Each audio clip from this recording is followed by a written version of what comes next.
काल आपण पाहिलं तर मुलुंडमध्ये एका मराठी महिलेला की दाम्पत्य गेलं होतं आणि त्यांना घर नाकारण्यात आलेलं आहे. या प्रकरणी गुन्हा दाखल झालेला आहे. अनेक मराठी भाषेचे लोक आहेत ते देखील या संपूर्ण प्रकरणाप्रकरणी आक्रमक आहेत. आपली नेमकी भूमिका काय असणार आहे पक्ष म्हणून? नाही, पक्ष म्हणून एकच आहे की बाबा मुंबईमध्ये मराठी माणसाचं स्थान फार मोठं आहे आणि तरी पण बघायला गेलं तर मुंबई हे आपण आर्थिक राजधानी म्हणतो किंवा एक आंतरराष्ट्रीय दर्जाचं शहर म्हणतो. इकडे कॉस्मोपॉलिटन जे आहे समाज, वेगवेगळ्या समाजाचे लोक राहतात, परंतु कुठल्याही जाती धर्मामध्ये असे भेदभाव व्हायला नको जे आत्तापर्यंत झालेले नाही, ज्याच्यामुळे जे आहे वेगवेगळ्या जाती धर्मांमध्ये तेढ निर्माण होऊ शकते. अशा पद्धतीचं जे आहे वागणूक कुठल्याही धर्माच्या व्यक्तीने किंवा जातीच्या व्यक्तीने करू नये ही अशी आमची भूमिका आहे. आणि जे काही झालेलं आहे त्याच्याबद्दल जे आहे येणाऱ्या काळामध्ये राष्ट्रवादी काँग्रेस पक्षातर्फे सुद्धा जे आहे आम्ही मराठी माणूस जो आहे किंवा मराठी माणूसाची ही भूमी आहे तो मराठी माणूस जगला पाहिजे, टिकला पाहिजे, ह्या भूमिकेवर राष्ट्रवादी काँग्रेस पक्ष सुद्धा ठाम आहे. रोहित पवार यांच्या कारखान्यावर कारवाई झालेली आहे आणि ही सूडबुद्धीनं करण्यात आलेली आहे असं त्यांनी ट्विट केलेलं आहे. नाही, आता ती का झाली, कशी झाली, मला त्याच्यात काय एवढे डिटेल्स माहिती नाही, परंतु काहीतरी कारण असल्याशिवाय कोणीही कारवाई करत नाही आणि त्या निमित्ताने त्यांच्यावर कदाचित ती नोटीस वगैरे पाठवण्यात आली असावी. माजी आमदार रमेश कदम यांनी छगन भुजबळ यांच्यावरती गंभीर आरोप केलेले आहेत. तुरुंगात असताना भुजबळ जामिनासाठी ब्लॅकमेल करायचे, शिवाय पवारांना वेगवेगळ्या मेसेज सुद्धा द्यायची की जेणेकरून मी वेगळा मार्ग स्वीकारेन किंवा आणखी काही असे इशारे देत होते असं आरोप केला. नाही, आता असं आहे की आता रमेश कदम ते किती वर्ष आत होते, जवळजवळ 8 वर्ष आत होते तिथे.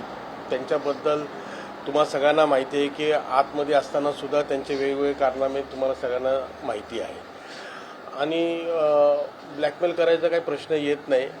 साहेबांची तब्येत जेव्हा बरी नसायची त्या टायमाला जे हॉस्पिटल असेल, KM हॉस्पिटलमध्ये साहेब जायचे, तिथे सगळीकडे त्यांचे जे काही मेडिकल रिपोर्ट्स वगैरे तिकडे आहेत आणि म्हणून आता कोणीतरी परत एकदा बाहेर येऊन काहीतरी पब्लिसिटी स्टंट करण्याच्या दृष्टीने कदाचित त्यांनी हे स्टेटमेंट केलं असावं, त्याला आम्ही काही महत्त्व देत नाही. विशेषतः त्यांनी भुजबळांचं नाव घेऊनच ब्लॅकमेलिंग हा शब्द वापरला आहे सर. पण नाही, आता असं आहे ना, ब्लॅकमेलिंग आतमध्ये राहून माणूस काय ब्लॅकमेलिंग करू शकतो? जास्तीत जास्त काय आपण रिक्वेस्ट करू शकतो.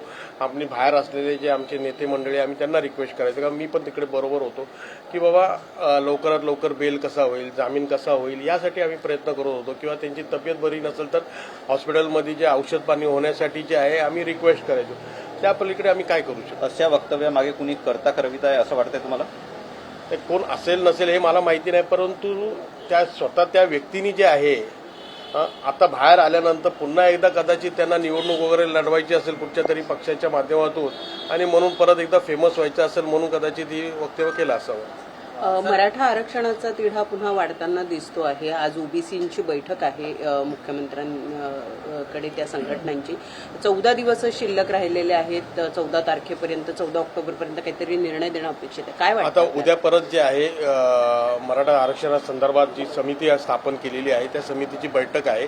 ती बैठक जी आहे डे टू डे बेसिसवर जे आहे काम करत आहे, जेणेकरून लवकरात लवकर जो आहे मराठा समाजाच्या आरक्षणाचा विषय जो आहे मार्गी लागण्यासाठी प्रयत्नशील आहेत लोक, ते लवकरात लवकर पूर्ण करतील. ओबीसी आरक्षणासंदर्भात आज सह्याद्रीवरती बैठक आहे. मात्र या बैठकीला विरोधी पक्ष नेते, विधानसभा यांना निमंत्रण देण्यात आलेलं आहे. मात्र परिषदेचे जे विरोधी पक्ष नेते आहेत त्यांना निमंत्रण देण्यात आलेलं नाही आहे. एकूणच विरोधी पक्षांकडनं या बैठकीवर बहिष्कार टाकण्यात आलेला आहे. आपण कसं पाहताय?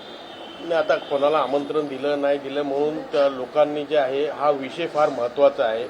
मराठा आरक्षणाचा विषय जेवढा महत्त्वाचा आहे तेवढा ओबीसी आरक्षणाचा सुद्धा विषय महत्त्वाचा आहे आणि त्यामुळे जे आहे फक्त आपण आपला इगो बाजूला ठेवून जे आहे सर्व राजकीय पक्षांनी एकत्र येऊन समाजामध्ये भेदभाव होता कामा नये, जातीपातीमधलं राजकारणामुळे खालच्या तळागाळातील लोकांना त्रास होऊ नये, यासाठी एकत्रित येऊन काहीतरी मार्ग काढला पाहिजे. त्यासाठी आपण सर्व पक्षांना बोलवण्याचं कारणच हे असतं आणि म्हणून सगळ्या राजकीय पक्षांनी जे आहे आपले जे काही हेवेदेवे जे आहेत किंवा इगो जे आहे ते बाजूला ठेवून एकत्रितपणे जे आहे बैठकीला येऊन आरक्षणाचे हे ओबीसी आरक्षण असेल किंवा मराठा समाजाचं आरक्षण असेल ह्या मुद्द्यावर आपण कसं ह्याच्यातून मार्ग काढू शकतो यासाठी प्रयत्नशील असायला पाहिजे. समोर नुकताच मुंबई अध्यक्षपदाचा चार्ज तुमच्याकडे आलेला आहे, नियुक्ती झालेली आहे. मुंबईतल्या संघटनात्मक बैठकांसाठी कशा पद्धतीने निर्णय जे आहे त्या काळात कशा तुम्ही बैठका घेणार? आता परवाच जे आहे अध्यक्षपदाची माझी जी काही निवड झालेली आहे, त्यानंतर काल गणपती बाप्पाचं विसर्जनाच्या ह्याच्यामध्ये सगळेजण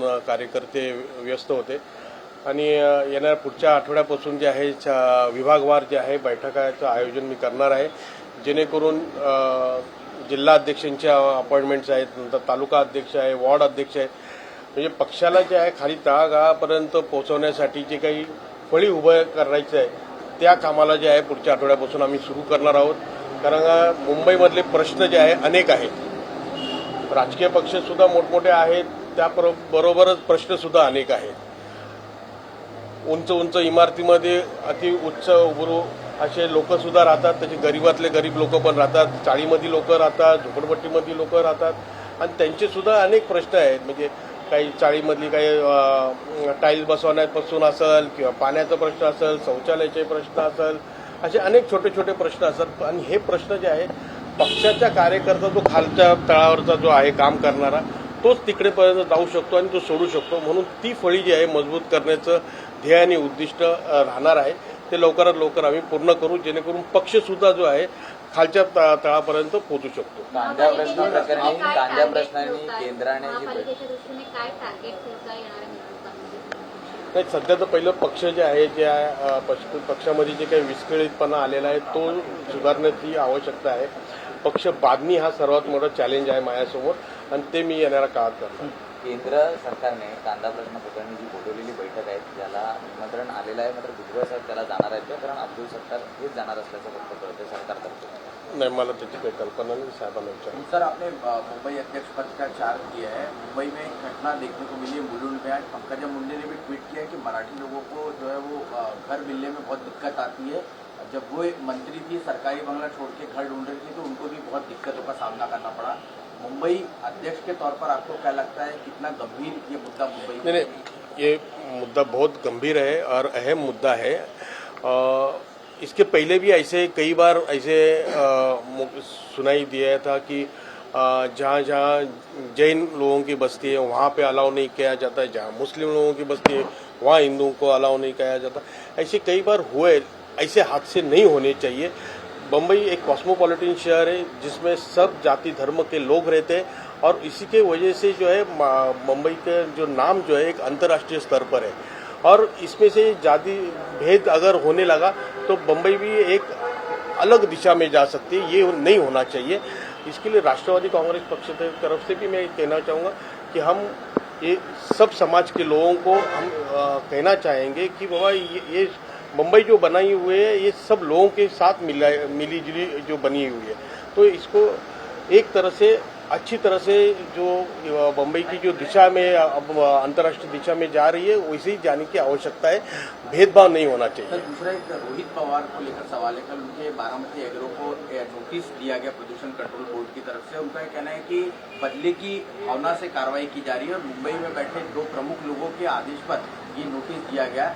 आपको लगता है कि इसमें कोई राजनीतिक मसला है और उसकी वजह से टारगेट किया है? मुझे नहीं लगता इसमें कुछ राजनीतिक कुछ होगा, क्योंकि अगर नोटिस भेजी जाए तो नोटिस तो इनकम टैक्स की हो या सीबीआई की हो, ईडी की हो, जो जिस चीज़ की नोटिस जाती है वो नोटिस में क्या रहता है कि कोई क्वेश्चंस पूछे जाते हैं कि बाबा ये अनियमितता आपके यहाँ हुई है या नहीं हुई है.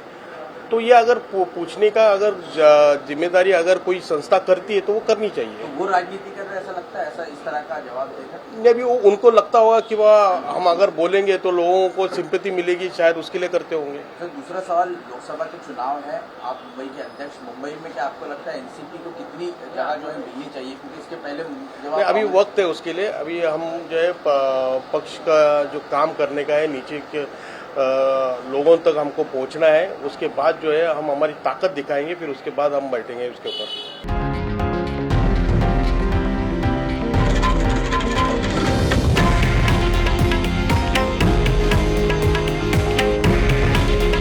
हे आहे देशातील नंबर 1 न्यूज नेटवर्क आणि आपण पाहत आहात TV9 मराठी. काळजी तुमची, हित महाराष्ट्राचं.